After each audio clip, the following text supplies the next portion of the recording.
When you live on a boat, or any mobile or remote home for that matter, it has to be capable of existing solely in its own entirety.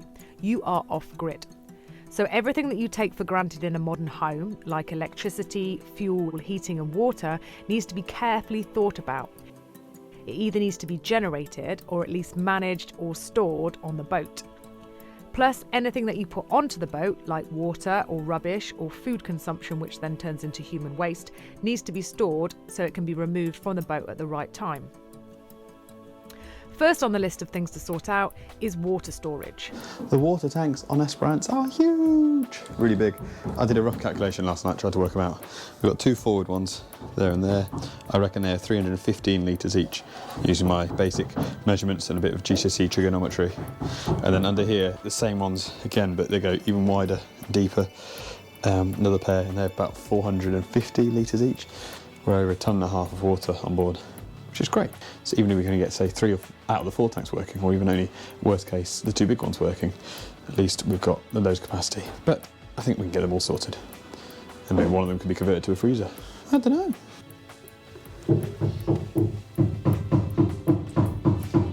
This is one of the small water tanks.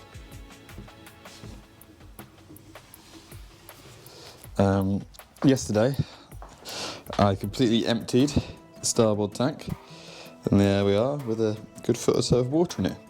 And it's fresh water, so the only place it could have come out of is another tank. There's like a wall, it's called a floor, which is strange, but it's called a wall, underneath the floor, which I think is the floor. Is there a floor under the floor? I don't know. Boat terminology. Who knows? I need to work out where that water's come from. I thought this was going to be straightforward. I didn't think that. I hoped that. All right, might get some breakfast. Now this takes us nicely onto boat terminology. Did you know that there is no such thing as a rope on a boat? Now obviously there's loads of ropes, but they're not called ropes when they're on a boat. If they're pulling up things like sails, they're called halyards. If they're lowering sails down, they're called downhauls. When they're used to control the sails, they're called sheets. And their name is dependent upon which sail they're controlling. So that could be the main sheet, the jib sheet. Then you have lines for trimming the sails, and a whole host of confusing names like the kicker, Cunningham, VANG, outhaul, topping lift. And then, when you stop sailing and you need to tie up the boat, well, that's when they become mooring lines. And this isn't just ropes. The walls are called bulkheads, the kitchen is a galley, the bathroom is called the head. The floor is not a floor, as the floor is the name for the vertical walls under what we would call the floor, but the floor is actually called the sole. You have hatches instead of doors, bedrooms are called cabins, the berth is the space in which one person sleeps, a map is called a chart, the saloon is the living area, a stern is the back of the boat, sometimes called the aft, the bow is the front of the boat, and then of course you should know your port and starboard, windward and leeward. Right. What exactly is the problem with these water tanks? We didn't notice this when we first bought the boat, or if we did, we didn't even think about it. But now looking at it, it seems pretty obvious. There's a massive galvanised steel post going straight through the roof of the water tanks. So this is the compression post, which the mast sits on, and the compression post goes all the way through, and it was going through the water tank. It was all glassed in, a bit like this water tank here. You can see, nicely glassed in there. But it was very damp, and it was leaking between the 2 tanks. So Aaron's recommended I strip it all back, up to these red lines he's drawn, do the same on both sides, then jet wash the entire of the inside to get off all the flakes, clean it out completely, let it dry properly, and then he can rebuild it. Exciting. Okay, so you have 2 types of mast on a sailboat, a deck step mast and a keel step mast. Now the keel step mast is where the mast is all in one piece and it goes through a hole in the deck and it sits directly on the keel, right at the bottom of the boat. A deck step mast, however, doesn't do that. The mast is shorter, the top is still in the same place, but the bottom ends where it meets the deck. Now, to prevent the deck from becoming damaged or from bending and general forces created by sailing, we use a compression post. So why was the boat designed and built like this, with the compression post going straight through the water tanks? The more we learned, the more we wanted to know about the history of Esperance and the decisions that had led to this point. as you walk around Esperance and look more closely, you can see the clues of our history everywhere. Hello again. So one of the things that really interests me about Esperance, having a lot of fun with, is like trying to discover the history of the boat. So in an episode I think Kelly's recently aired, you heard me getting grumpy about this because at the time this was boxed off completely, and the only thing inside the boxed off section was this skin fitting here. But a bit of thinking about it, logic dictates, and I did hear from one of the previous owners that there used to be the galley in this section around here, so it's like, okay, or maybe that was a exhaust for a stove or a cooker or something. So it's like, okay, interesting. And I've just been working on the cabin here, bedroom here, and cutting through the wall. You can see it's got a big oval cut out of it. So presumably, using a bit of logic, there was once a big oval all the way across here.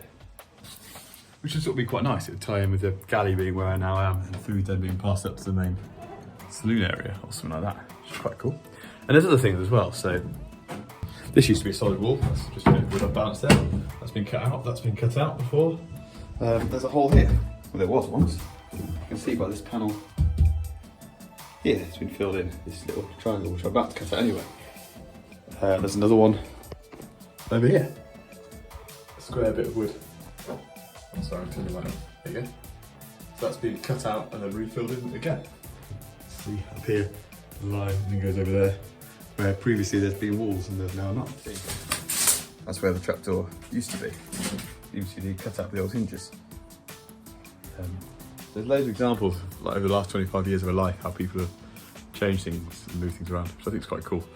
And it's just trying to, I'd like, for me personally, I would love to understand why they've done that. Back to the water tanks again.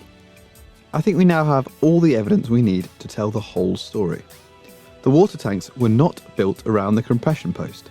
Instead, the water tanks were built first, then, when a previous owner decided to reposition the mast, a compression post had to be added.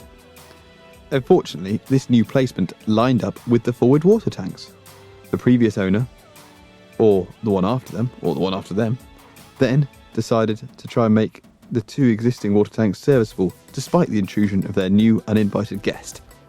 However, with all the forces acting upon the compression post, movement, and thus leaking tanks were probably inevitable. So originally, it all makes sense that the mast was originally here, going through this thing, which makes sense because under the floor, in the bilges, the most reinforcement is right there. It's like a cross going here and this way, right under this area here, which is probably where the mast would originally be stepped. And not only that, there's deck reinforcement. You can see a plate here that's been glassed in just in this section. Strip like that, and actually, if you look where the mast is now, it's even more obvious. There's like this big plate, which the compression post has been mounted onto. But that's been glassed, and that's probably inch thick plywood just to spread the load of the mast. But it would have originally been here, or intended to be there. I don't think it ever was put up. Which makes sense why the mast was then moved back, the compression post put in, which went through the water tanks.